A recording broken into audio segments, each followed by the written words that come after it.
अस्सलाम वालेकुम, कैसे हैं आप सब लोग। मेरा नाम है फ़ज़ा एजाज़ और आज हम डिस्कस करेंगे ऐसी कंट्रीज़ यूरोप के अंदर जिनको लेके जो स्टूडेंट्स बेसिकली स्टडी वीज़ा के लिए यूरोप जाना चाह रहे हैं उनके लिए वो बेस्ट ऑप्शन हो सकता है। और हम डिस्कस करेंगे वन बाय वन कि वो कैसे जो है वो उनके लिए अच्छा ऑप्शन साबित हो सकते हैं। अच्छा जी, इस वीडियो में हम सबसे पहले डिस्कस करेंगे कि उस कंट्री की रैंकिंग क्या है, वीज़ा रेशियो के हवाले से वो कंट्री कैसा है, बजट के हवाले से वो कैसा है, उसके अलावा वर्क अपॉर्चुनिटीज़ को लेके जो है वो वहाँ पे इंटरनेशनल स्टूडेंट्स को क्या अपॉर्चुनिटीज़ जो है वो अवेलेबल हैं। तो वन बाय वन स्टार्ट करते हैं। सबसे पहले अगर हम लोग यूरोप में बात करें तो स्टूडेंट्स एक चीज़ में लेकिन स्पेसिफिकली जो कंफ्यूज होते हैं वो ये होते हैं कि शेंजन और यूरोपियन यूनियन एक चीज़ नहीं है। शेंजन बेसिकली एक एग्रीमेंट है बिटवीन अराउंड 32 कंट्रीज़। अब तो जो है वो उनकी कंट्रीज़ की रेशो बढ़ गई है। जब इनका स्टार्ट हुआ था देवर ओनली 26 और 27 कंट्रीज़ इन दिस एग्रीमेंट की। जहाँ उन्होंने डिसाइड ये किया था कि जो भी पर्सन जो है वो हमारा इन कंट्रीज़ में से किसी एक कंट्री का जो है उसके पास वीज़ा होगा, वो वीज़ा फ्री जो है वो ट्रैवल कर सकेगा अदर शेंजन कंट्रीज़ में। अच्छा, फिर यूरोपियन यूनियन एक पूरा सेक्टर आ जाता है जिसमें अदर यूरोपियन कंट्रीज़ भी हैं जो कि इस एग्रीमेंट में अगर नहीं भी हैं तो फिर आपको जो है वो पूरे जो है वो सेक्टर यूरोपियन यूनियन में जो है वो कंसीडर होती हैं। तो यूरोपियन यूनियन और शेंजन दो सेपरेट जो है वो एक तो आप समझ लें कि एंटिटीज़ हैं, कॉन्सेप्ट्स हैं। और फिर यूरोपियन यूनियन को अगर डिस्कस करें तो उसमें भी तकरीबन कोई 27 के करीब कंट्रीज़ हैं जिनका अपना एक एग्रीमेंट है। तो ये दोनों जो है वो डिफरेंट एग्रीमेंट्स हैं जिसकी बेसिस पे अगर हम लोग देखें तो कुछ कंट्रीज़ को ये सेपरेट कर देते हैं।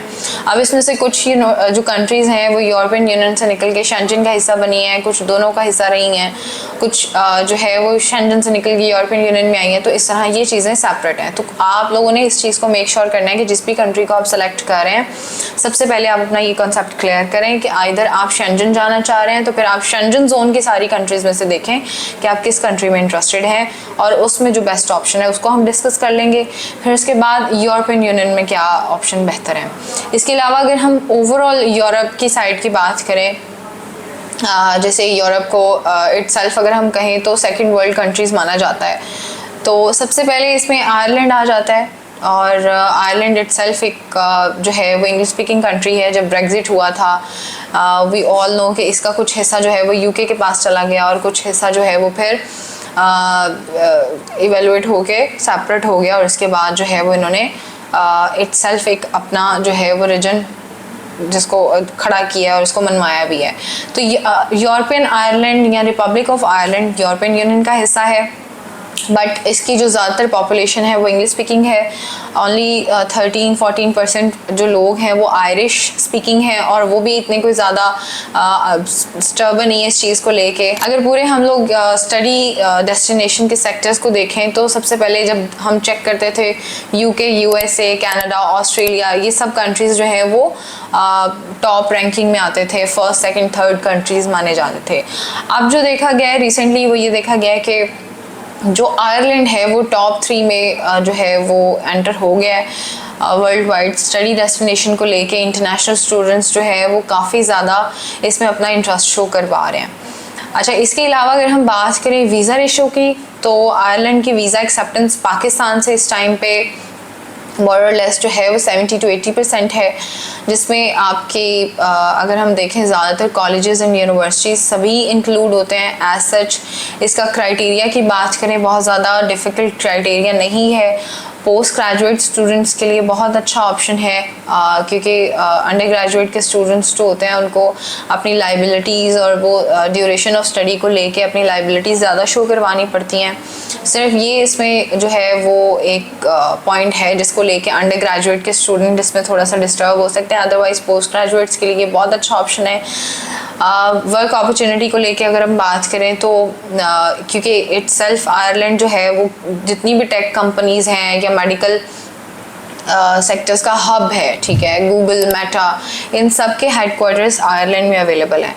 और इसके अलावा 11,000 से अबव इंडस्ट्रियल हब इसके अंदर, इवन जो डबलिन की अगर हम बात करें तो वो इटसेल्फ एक इंडस्ट्रियल हब है, जिसकी वजह से इंटरनेशनल स्टूडेंट्स को part time jobs, full time jobs की अवेलेबिलिटी है। और काफ़ी अगर हम करें कि अवेलेबिलिटी की रेशो के अकॉर्डिंग हम बात करें तो मोस्टली स्टूडेंट्स जो इंटरनेशनल यहाँ से स्टडी करने के लिए जाते हैं, 100 में से अगर हम लोग बात करें तो 99% स्टूडेंट्स को जॉब्स वहाँ पे अवेलेबल हैं। और वहाँ पे उनके पे आउट्स बहुत अच्छे हैं, 20 to 25 यूरोज़ उनका वेज रेट है। तो इस हिसाब से भी आयरलैंड के लिए बहुत अच्छा ऑप्शन है। बजट की हम बात करें, बजट में भी अगर हम देखें इंग्लिश स्पीकिंग जोन के साथ, क्योंकि हम कंपैरिजन कर रहे हैं, टॉप 3 जो है वो स्टडी डेस्टिनेशन बन गया है। तो अगर हम लोग इसका कंपैरिजन किसी भी इंग्लिश स्पीकिंग कंट्री से करते हैं तो इसका बजट ओवरऑल पर ईयर के हिसाब से बहुत कम आता है। फीस की अगर हम बात करें या बजट की बात करें तो आयरलैंड इटसेल्फ बहुत बजट फ्रेंडली है। अगर हम इसको कंपैरिजन में लेके आते हैं एज फॉर इट्स रैंकिंग और सारी रेपुटेशन के हवाले से हम बात करें, टॉप 3 कंट्री है, स्टडी डेस्टिनेशन है इंटरनेशनल स्टूडेंट्स के लिए। तो किसी भी इंग्लिश स्पीकिंग कंट्री से जब हम कंपैरिजन करते हैं तो आयरलैंड जो है वो काफ़ी रीज़नेबल है। अगर हम बात करें मिनिमम फीसेस की तो 10,000 यूरो से लेके 12,000 यूरो से लेके मिनिमम आपकी फ़ीसेस स्टार्ट हो रही हैं पर ईयर, और आपको जो है वो पर ईयर फ़ीस यहाँ से पे करके जानी होती है। इसी कंपैरिजन में अगर हम देखते हैं किसी भी इंग्लिश स्पीकिंग कंट्री में, यूके में देखते हैं, यूएसए में देखते हैं, तो स्टूडेंट्स को एज़ कम्पेयर टू आयरलैंड जो है वो बजट ज़्यादा होता है, उनकी फ़ीसेस ज़्यादा होती हैं। यूके में नॉर्मली ऑन एवरेज स्टूडेंट्स को 13-14 हज़ार पाउंड में एक यूनिवर्सिटी मिनिमम कॉस्ट में मिलती है, जो कि अगर कंपैरिजन में लेके आते हैं आयरलैंड के साथ तो काफ़ी एक्सपेंसिव पड़ता है। पीआर अपॉर्चुनिटीज़ की बात करें तो उसके लिए भी आयरलैंड बहुत अच्छा ऑप्शन है। 5 to 6 ईयर्स में आपकी पीआर अप्रूव हो जाती है अगर आप लीगल रूट के ऊपर रहते हैं।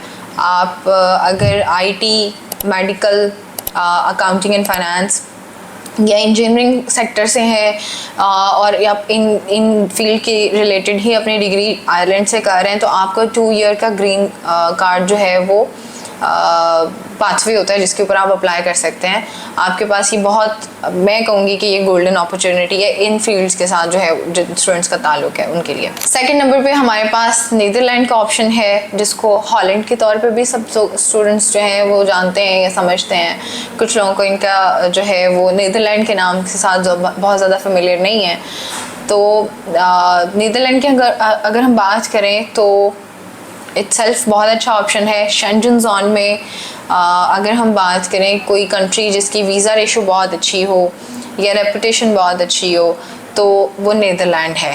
वीज़ा रेशो की हमारे के ऊपर अगर हम बात करें तो इसका जो वीज़ा प्रोसेस है basically that is very simple. आपको यूनिवर्सिटी इटसेल्फ जो है वो इसमें इन्वॉल्व होती है आपकी इमिग्रेशन प्रोसेस में, और वही आपको इमिग्रेशन प्रोसेस में हेल्प आउट करती है। उसके बाद आपको पाकिस्तान से सिर्फ अपने पासपोर्ट के ऊपर वीज़ा स्टिकर जो है वो स्टैम्प करवाना होता है VFS से। तो वीज़ा रेशियो के हवाले से बात करी जाए तो आपकी ऑलमोस्ट 90-95% वीज़ा एक्सेप्टेंस है नीदरलैंड में। द ओनली जो है माइनस पॉइंट है इसके आपके पास कोर्सेज़ की अपॉर्चुनिटीज़ या अवेलेबिलिटी बहुत कम होती है। बड़े स्पेसिफिक कोर्सेज़ आपको अलाउ किए जाते हैं, और इंग्लिश स्पीकिंग स्पेशली अगर हम बात करें कोई यूनिवर्सिटी इंग्लिश स्पीकिंग जो है, क्योंकि नीदरलैंड है वहाँ पे ज़्यादातर डच बोली और समझी जाती है।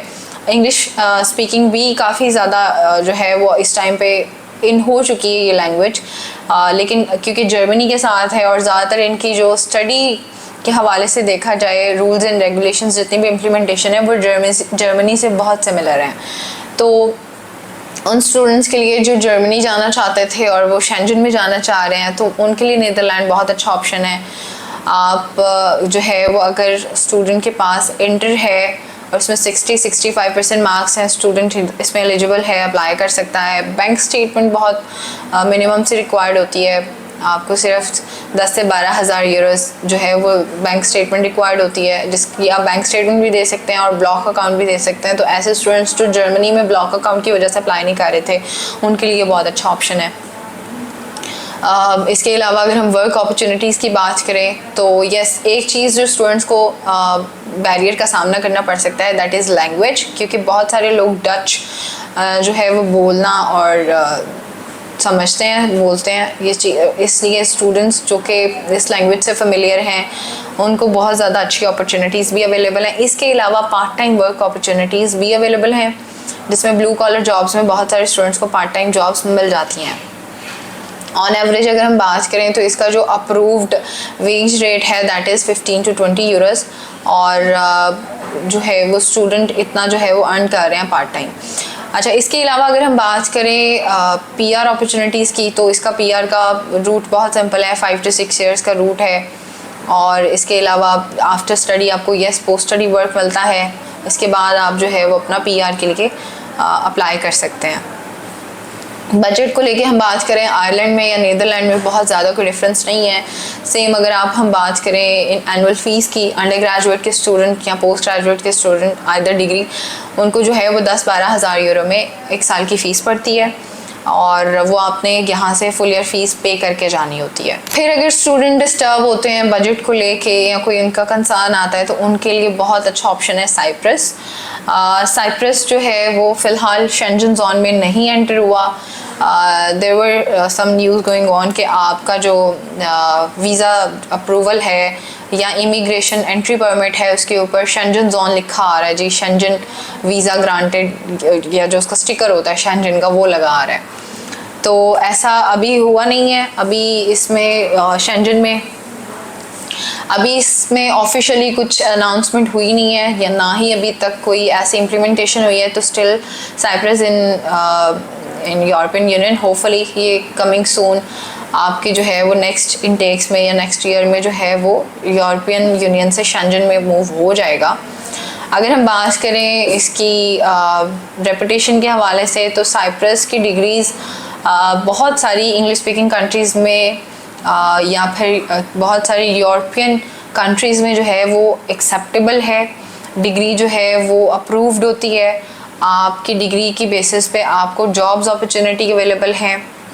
तो वो स्टूडेंट्स जो ये समझते हैं कि साइप्रस में हम लोग क्या करेंगे, तो साइप्रस अगर हम देखें स्टडीज़ के हवाले से देखें तो क्योंकि एक तो वैसे भी टूरिस्ट अट्रैक्शन की जगह है, तो आप जो है वो रेलिवेंट डिग्रीज अगर वहाँ से लेते हैं, जैसे होटल मैनेजमेंट की, टूरिज़म मैनेजमेंट की डिग्रीज लेते हैं, तो आपके लिए साइप्रस बहुत अच्छा ऑप्शन जो है वो साबित होता है। इसके अलावा अगर हम बात करें ओवरऑल बजट की, ठीक है, और सबसे पहले तो वीज़ा रेशो की 100% वीज़ा रेशो है, अनलेस और अनटिल आपके पास कोई फेक डॉक्यूमेंट्स नहीं है, आपके वीज़ा प्रोसेस में कोई इशू नहीं है, या आपने किसी किस्म की कोई ऐसी इन्फॉर्मेशन गलत प्रोवाइड नहीं कर दी, इन दैट सिनेरियो आपका रिफ्यूज़ल आता है। इन अदरवाइज़ आपको, और उसमें भी अगर आप अपनी डॉक्यूमेंटेशन क्लियर कर देते हैं फॉर नेक्स्ट टाइम, तो आपको वीज़ा अप्रूव हो जाता है। यूनिवर्सिटी इसमें भी नीदरलैंड की तरह खुद इमिग्रेशन प्रोसेस करवा के देती है। आप यूनिवर्सिटी को अपने सारे वीज़ा के लिए डॉक्यूमेंट्स फॉरवर्ड करते हो, उसके बाद आपको पाकिस्तान से अपने पासपोर्ट के ऊपर स्टिकर रिक्वायर्ड होता है। बजट की बात करें, बहुत बजट फ्रेंडली कंट्री है, एज आई मैंशन बिफोर। आपकी अगर मिनिमम फ़ीस की बात करें, आपको 5000 यूरो से लेके 7000 यूरोज़ 8000 यूरोज़ में ऑप्शन अवेलेबल होता है। फुल ईयर फ़ीस आपने यहाँ से दे के जानी होती है।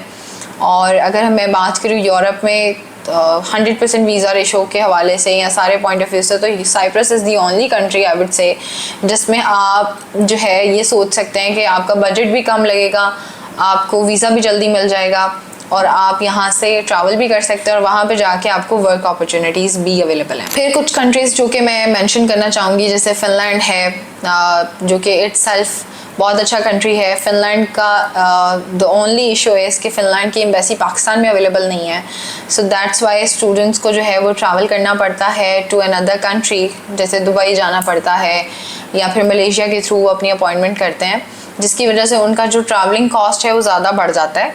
अदरवाइज़ फ़िनलैंड इटसेल्फ बहुत अच्छा ऑप्शन है। स्टूडेंट्स डिपेंडेंट्स के साथ यहाँ पे मूव कर सकते हैं, तो जो स्टूडेंट्स डिपेंडेंट्स अपनी फैमिली के साथ जाना चाह रहे हैं, मूव करना चाह रहे हैं, उनके लिए बहुत अच्छा ऑप्शन है, बहुत सेफ़ ऑप्शन है। इसमें अगर हम बात करें वीज़ा रेशो को लेके, तो आपकी 70 to 75% वीज़ा एक्सेप्टेंस रेशो है। आपकी यूनिवर्सिटीज़ के एंड पे बहुत ज़्यादा इशू आता है एडमिशन सिक्योर करने पे, तो अगर आप अपनी टाइम से एप्लीकेशन प्लेस करते हैं, टाइमली अपना सारा प्रोसेस कंप्लीट करते हैं, तो फ़िनलैंड जो है वो एडमिशन अप्रूव हो जाता है। सिर्फ इसमें आपको टाइमलाइन को कंसीडर करना होगा, अपनी टाइमलाइन को फॉलो करना होगा। उसके अलावा अगर हम बात करें बजट की, तो एवरेज फीसिस की हम बात करें तो इसमें भी आपको 7,000 यूरोज़ टू 8,000 यूरोज़ पे मिनिमम ऑप्शन आपको मिल जाता है।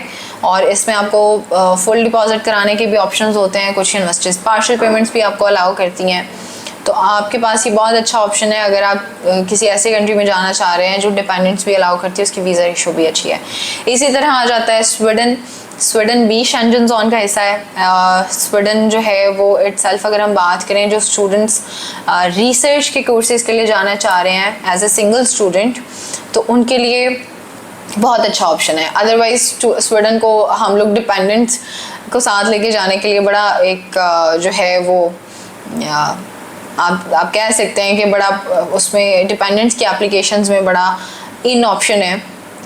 स्टूडेंट्स इसको प्रमोट जो करते हैं या फिर एजेंट्स जो प्रमोट करते हैं वो इसको इसी वजह से करते हैं। अदरवाइज़ अगर आप स्वीडन जाना चाह रहे हैं तो स्वीडन आपकी जो अगर हम लोग स्टडीज़ के हवाले से देखा जाए तो रिसर्च की डिग्री या research in tech, research in medical, इसके लिए बहुत अच्छा ऑप्शन है।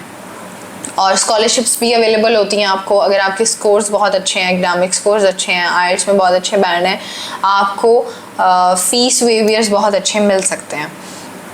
इसके अलावा यस, आप अपने डिपेंडेंट्स लेके जा सकते हैं। डिपेंडेंट्स अगर आप साथ जाते हैं, जैसे आपके अगर फॉर एग्जांपल कोई चाइल्ड डिपेंडेंट है तो उसकी एजुकेशन फ्री होती है और इसके अलावा उसका हेल्थ केयर अप्रूव होता है। तो इस तरह की अपॉर्चुनिटीज़ बहुत ज़्यादा अवेलेबल हैं स्वीडन में। तो कोई स्टूडेंट अगर डिपेंडेंट के लिए जाना चाहता है तो हम उसको ये ऑप्शन ज़रूर देते हैं। अदरवाइज़ जो स्टूडेंट्स शेंजन में जाना चाह रहे हैं और वो ये कहते हैं कि हमें स्कॉलरशिप भी मिल जाए, हमारे एकेडमिक स्कोर बड़े अच्छे हैं और हम रिसर्च के कोर्सेज़ के लिए मूव करना चाह रहे हैं, तो फिर हम उसको स्वीडन रिकमेंड करते हैं। ये कुछ कंट्रीज़ थे जिसको अभी फ़िलहाल हम लोग पाकिस्तान में रहते हुए जिनके लिए अप्लाई कर सकते हैं। इनकी मैंने रैंकिंग वाइज आपको जो है वो, और हाँ ये भी कह सकते हैं कि प्रायोरिटी वाइज मैंने आपको जो है वो लिस्ट बता दी है। If you are interested to apply in any of these countries, आप हमसे कांटेक्ट करें, we will assess your profile. आप हमारी नियर बाय ब्रांच को विज़िट कर सकते हैं या फिर हमारे दिए गए कॉन्टेक्ट नंबर पे कांटेक्ट कर सकते हैं। एंड फर्दर डिटेल्स के लिए आप जो है वो अपनी प्रोफाइल भेजें और उसके अकॉर्डिंग हम आपको गाइड करेंगे। Thank you so much.